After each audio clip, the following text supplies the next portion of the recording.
जय गुरु जी, शुक्राना गुरु जी, अनंतम शुक्राना गुरु जी।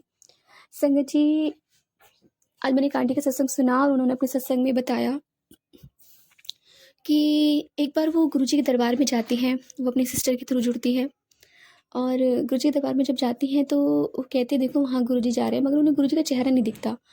कभी वो ऊपर ऊपर जाते दिखाई देते हैं, कभी कहीं और जाते हुए दिखाई देते हैं, तो वो गुरु जी का चेहरा नहीं देख पाती। तो उसके कुछ टाइम बाद संगत जी, वो आंटी बताती हैं कि जब उन्हें गुरुजी का चेहरा नहीं दिखता तो वहाँ की जो संगत कहती हैं कि गुरुजी तो अभी वहीं बैठे थे, पर अभी वो चले गए हैं, वहाँ पे आप लंगर प्रसाद बट रहा होता है। तो संगत जी उसके बाद वो घर आ जाती हैं, तो वहाँ आके उन्हें पता चलता है कि गुरुजी तो चंडीगढ़ ही चले गए हैं और मतलब उनके तरफ ही आ गए चंडीगढ़। तो वो कहती है कि चलो इतने उनको पता चलता है कि कोई महापुरुष आए हैं और वो सबके किसी के कैंसर ठीक कर रहे हैं, किसी का कुछ ठीक कर रहे हैं, मतलब बहुत सारी बीमारियाँ गुरुजी ठीक कर रहे हैं। तो उनको जब पता चलता है इस बारे में, तो संगत जी जब उन्हें पता चलता है कि वहाँ पे वो बीमारियाँ वगैरह ठीक करते हैं, तो वो उनके जो रिलेटिव्स होते हैं वो कहते हैं तू जा एक बार वहाँ पे होके आ। तो वो जब जाती हैं वहाँ पे उन्हें गुरुजी दिखाई देते हैं, वो उनका चेहरा भी देखती हैं, आगे से पीछे से जो गुरुजी से साइड साइड बाइड होते हैं, मतलब साइड में होते हैं, थोड़ा तिरछा होते हैं, तो गुरुजी उनको दिखते हैं। बहुत सारी संगत बैठी होती है वहाँ पे। तो आंटी कहती है मुझे तो गुरुजी दिखाई दे रहे हैं, येलो चोले में बैठे हैं। तो जो उनके रिलेटिव्स होते हैं, उनके जो हस्बैंड होते हैं, तो कहते हैं तू ना केदारनाथ गई थी ना, तो तू तेरे कुछ हो आ गया है और तू पागल वाली गल्ला कर रही है, तो इतने कुछ नहीं है, गुरुजी नहीं बैठे। कहते नहीं गुरुजी नहीं, येलो चोला पहना हुआ है, वो मुझे सामने बिल्कुल दिखाई दे रहे हैं। उन्हें विश्वास नहीं होता है। तो संगत जी जब उन पर कोई विश्वास नहीं करता है, उसके 1 घंटे बाद गुरु महाराज जी सामने से आते हैं, दरवाजे पे खड़े दिखाई देते हैं उन्हें येलो चोले में ही। और कमरे में गुरु महाराज के आने से इतनी रोशनी हो जाती है, उन आंटी को पता भी नहीं चलता है कब में आके गुरु महाराज जी गद्दी पर बैठ जाते हैं। और वो कहती हैं कि मुझे गुरु जी दिख रहे थे, तो ये सारी संगत को क्यों नहीं दिख रहे, गुरु जी अपना चेहरा क्यों नहीं दिखा रहे हैं। तो जब संगत देखती कि गुरु महाराज जी बैठे हैं सच में, और तो वो आंटी से कहते आंटी मतलब आप ठीक कह रहे थे, आपको कितने दिखे गुरु महाराज जी येलो चोले में। तो हाथ जोड़ के खड़ी हो जाती कहती। फिर उसके बाद गुरुजी उन्हें बुलाते हैं कि शर्मा आंटी इतने आइए। तो वो सोच आस पास देखती है कि शायद किसी और को बुला रहे होंगे। तो गुरु महाराज जी उनकी पूरी फैमिली का बायोडाटा बता देते कि तो इसकी पोती है और शर्मा आंटी मैं तेन ही बुला रहा। तो आंटी जी जाके खड़ी हो जाती हैं। तो जब आंटी खड़ी हो जाती है गुरु जी के सामने, तो गुरु जी कहते हैं कि मैं तेनों दिखा सी, चोले विच दिखा सी। हाँ जी गुरु जी, तेनों पता है आंटी कि मैं ਤੁਹਾਡਾ कितना बड़ा कल्याण कर दिता है आज, तेनों खबर भी नहीं है, तो मैंने कितना बड़ा कल्याण कर दिता तेरा, आते रहा करो। तो वो सोचते हैं आंटी पता नहीं कौन सा कल्याण करा है क्या नहीं करा। वो प्रसाद लेके कड़ा प्रसाद के लिए आवाज़ लग जाती है, कड़ा प्रसाद ले लीजिए, कड़ा ले लीजिए। तो प्रसाद लेके बाहर आ जाती हैं। उनके दिमाग में यही चलता रहता है कि ऐसा क्या है भाई, क्या कौन सा कष्ट है, कौन सा कल्याण है, दिमाग में चलता रहता है उनके।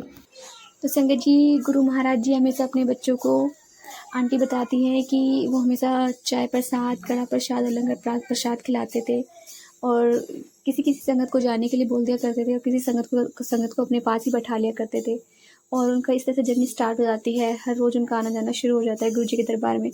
अब वो बताते हैं आंटी कि मतलब गुरु जी के दरबार में जब भी जाया करते थे, कभी गुलाब की खुशबू आती थी, कभी तेज़ रोशनी, तेज़ प्रकाश इतना रहता था कि मतलब बहुत ब्राइटनेस रहती थी। तो कहती है हमें ये एक तरह से मतलब जब भी चाहती थी, मतलब फर्स्ट टाइम ऐसे एक्सपीरियंस होते हैं और जब एक्सपीरियंस होते रहते हैं गुरु जी के दरबार में, गुरु जी की लाइट रोशनी के दर्शन होते हैं। संगत जी गुरु जी हमेशा अपने दर्शन देते थे, कभी लाइट में, कभी गुलाब की खुशबू में। संगत जी एक दिन गुरु महाराज जी अपना स्वरूप बांटते रहते हैं, बहुत ज़्यादा स्वरूप बांटते हैं, तो एक स्वरूप तो मुड़ा हुआ होता है। तो गुरु जी कहते हैं कि उन आंटी को बुलाते हैं लास्ट में और उन आंटी से कहते हैं ये लो उस स्वरूप को सीधा करते हैं। गुरु जी कहते हैं मैं तेन इतने स्वरूप दिखा, इस स्वरूप विच मैंने तेन दर्शन दिए। तो आंटी जी कहते हैं हाँ जी गुरु जी। तो गुरु महाराज जी कहते हैं तेनू पता है। तो संगत जी गुरु जी उन्हें कहते हैं कि देखो मैंने तुम्हें इस रूप विच दर्शन दिए हैं।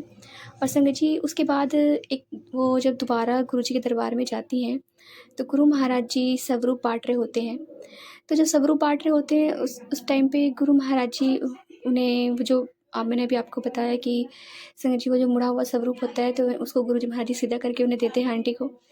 तो सच में गुरु महाराज जी वो कहती हैं, आंटी बताती हैं कि उनके घर में इतने सारे स्वरूप गुरु महाराज जी ने उस चोले में बांटे कि उनके घर में कम से कम 7 के करीब तो 7-8 करीब तो उनके घर में स्वरूप आ गए। उन्होंने सारे स्वरूप उन्होंने आंटी ने सबनों बांट देते और जिसका भी कल्याण होना था वो गुरु महाराज जी ने कर दिया। जिनके पास भी गुरु महाराज जी को जाना था वहाँ पहुँच जाते हैं।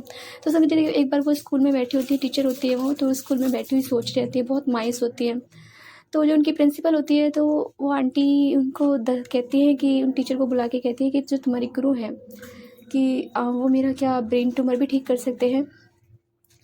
तो आंटी कहती हैं तो आप ना उस टाइम उन्हें बता देते हैं कि इस टाइम पे आप वहाँ पे आ जाना दरबार में। तो जब वो आंटी गुरु महाराज जी से मतलब गुरु महाराज जी के पास जाती है, वो अपनी जो प्रिंसिपल होती है उनसे पहले वो उस दरबार में पहुँच जाते हैं गुरु जी के। और जब वहाँ बैठी होती है तो उसके बाद वहाँ पे उनकी प्रिंसिपल आती है तो गुरु महाराज जी कहते हैं, हाँ क्यों ब्रेन ट्यूमर ले आई। गुरु महाराज जी से वो आंटी उनको मिलवा देती है कि ऐसे ऐसे है। तो गुरु महाराज जी कहते हैं, हाँ ब्रेन ट्यूमर ले आई ते मैं तेरा ब्रेन ट्यूमर है ना दिल्ली में इंडिया गेट है ते मैं उत्थे भी छोड़ देता जा कल्याण किता। तो उस टाइम पे वो प्रसाद लेके आ जाती हैं दोनों के दोनों। और उसके बाद जब उनके नेक्स्ट डे उनकी जो प्रिंसिपल होती है उनके सारे एग्जामिनेशन होते हैं, सारी रिपोर्ट्स वगैरह आती है, MRI होता है, तो उसमें सारी रिपोर्ट्स क्लियर आती हैं गुरु महाराज की कृपा से। तो नेक्स्ट डे वो फिर गुरु महाराज जी के दरबार में जाते हैं। तो गुरु जी के वो आंटी बताना स्टार्ट करती है तो गुरु जी कहते हैं, गुरुआनु दसिया ना करते, गुरुआनु सब पता होता है, इतने डॉक्टर की डॉक्टरी फेल हो जाती है, तेनू पता है मैंने कल तेनू दसिया था ना कि तेरा जो ब्रेन ट्यूमर है वो मैंने इंडिया गेट भी छोड़ दिता है, तू अब ठीक है आते रहा करो। तो गुरु महाराज जी हमेशा अपनी संगत को बुलाते थे। एक दिन गुरु महाराज जी के दरबार में आंटी जब जाती हैं तो वहाँ गुरु महाराज जी उन्हें बाहर निकाल देते हैं। साथ में जो सिद्धू जी हैं क्रिकेटर हैं उन्हें भी वो बाहर निकाल देते हैं कुछ टाइम बाद। तो वो आंटी से कहते हैं कि आंटी ये जो बाबा हैं ये कुछ है भी, मतलब इस तरह से पूछते हैं कि मतलब कुछ कर सकते हैं या नहीं कर सकते हैं। तो आंटी कहती हैं कि हाँ क्यों नहीं। फिर उसके बाद बहुत देर में वो अंदर दरबार में जाते हैं, गुस्से में गुरु महाराज जी निकाल देते हैं क्योंकि गुरु जी की अपनी अपनी टाइमिंग होती है हर चीज़ की। तो जब वो फिर अंदर जाते हैं तब गुरु महाराज जी उन दोनों को प्रसाद देते हैं।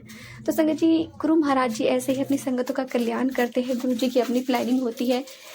संगत जी हमेशा गुरु महाराज जी अपने बच्चों को प्यार करते हैं, उन्हें जिससे मिलाना होता है, जिस टाइम पे गुरु महाराज जी को अपने से जोड़ना होता है गुरु महाराज जी उसी टाइम पे जोड़ते हैं। संगत जी गुरु महाराज जी पे विश्वास रखिए, हमेशा गुरु जी का मंत्र जाप जरूर करिए, जपजी साहब का पाठ जरूर करिए, मॉर्निंग में जितना हो सके एक बार पाठ तो जरूर करिए और शाम के टाइम सुखमनी साहब का पाठ जरूर करिए। तो जय गुरु जी, शुक्राना गुरु। संगत जी यदि आप भी अपना सत्संग शेयर करना चाहते हैं तो आप हमें हमारे व्हाट्सएप नंबर पर लिख कर भेज सकते हैं, रिकॉर्ड करके भेज सकते हैं, तो आपके सत्संग भी और संगत का शेयर किए जाए। संगत जी यदि आपको सत्संग अच्छा लगा तो प्लीज़ हमारे चैनल को लाइक कीजिए, सब्सक्राइब कीजिए, बेल आइकन को प्रेस कर दीजिए। संगत जी प्लीज़ आप अपने सत्संग हमें रिकॉर्ड करके भेजिए, लिख कर भेजिए, आपके सत्संग भी और संगत का शेयर किए जाएंगे। जय गुरु जी, शुक्राना गुरु जी।